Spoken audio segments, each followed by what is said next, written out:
The Eglinton Crosstown LRT story has finally taken a noticeable turn, because for the first time in what feels like a decade of waiting, two stations along Line 5 are actually open to the public.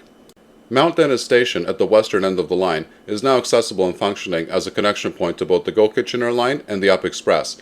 This may sound small, but symbolically it is enormous, because it means the crosstown is finally interacting with the real transportation network instead of existing as a construction site. Cedarvale Station, formerly known as Eglinton West, has also opened its entrances for Line 1 subway customers. While the LRT platforms at Cedarvale are not in full public service yet, the entrances and station infrastructure is now being used daily, which is the first tangible experience most Torontonians have had with anything related to Line 5. For a project that has become a running joke in the city, having anything open at all feels like progress worth noting. The opening of these two stations comes during what Metrolinx calls the Revenue Service Demonstration Phase, which is essentially a full-scale dress rehearsal for the crosstown.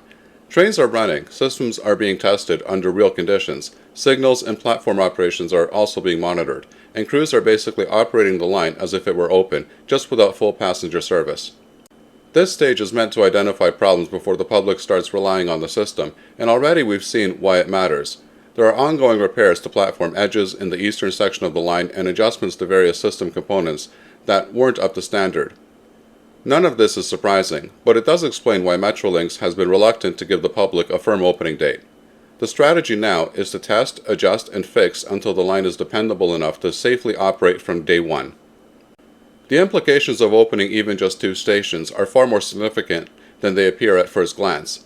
At Mount Dennis, the new multimodal hub instantly improves connectivity between regional transit and the future LRT. It provides a real anchor point that integrates GO Transit, the Up Express, and what will eventually be a major east-west rapid transit line across Midtown Toronto. For Cedarvale, the opening of new pedestrian entrances and walkways visibly integrates the crosstown infrastructure with daily life on the subway. It shows residents that the long-promised improvements to the station access, safety, and pedestrian flow are actually materializing. These openings also build a degree of public confidence that has been badly damaged by years of delays, extensions, and construction chaos. People can finally see a piece of what their tax dollars have been funding, something more than concrete walls and orange cones. On the other hand, the partial opening creates pressure. Once riders see activity and operational components of the line, expectations inevitably rise. People begin to assume the opening must be soon, even if technically nothing in the testing schedule guarantees an immediate launch. Metrolinx now has to balance transparency with caution. They cannot afford another missed tagline, but they also cannot afford to rush the testing phase and risk failures after launch.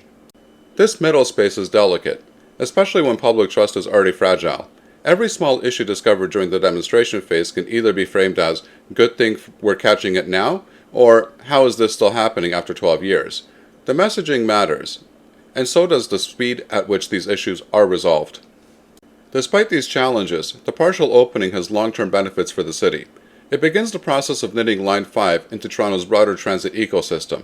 It encourages transit-oriented development, especially around Mount Dennis, which is expected to become a major redevelopment zone in the coming years. It improves pedestrian connectivity along Eglinton, particularly east-west crossings that were previously unsafe or inconvenient due to years of construction. Most importantly, it signals that Line 5 is finally moving from the construction phase into the operational phase, even if only gradually. This shift matters more than it may seem. Once a project enters full-time testing with parts open to the public, the likelihood of cancellation or indefinite delay essentially disappears. The remaining questions are about how soon and how smoothly the full line will open. Ultimately, the opening day of these two stations is a cautiously optimistic turning point for the crosstown. It is not a victory lap, and it is not the completion that residents expected years ago. But it is real progress, tangible, visible, and operational progress. The next several months of testing will determine how quickly the rest of the line can follow. If testing identifies issues quickly and repairs proceed efficiently, the full opening will finally be within reach.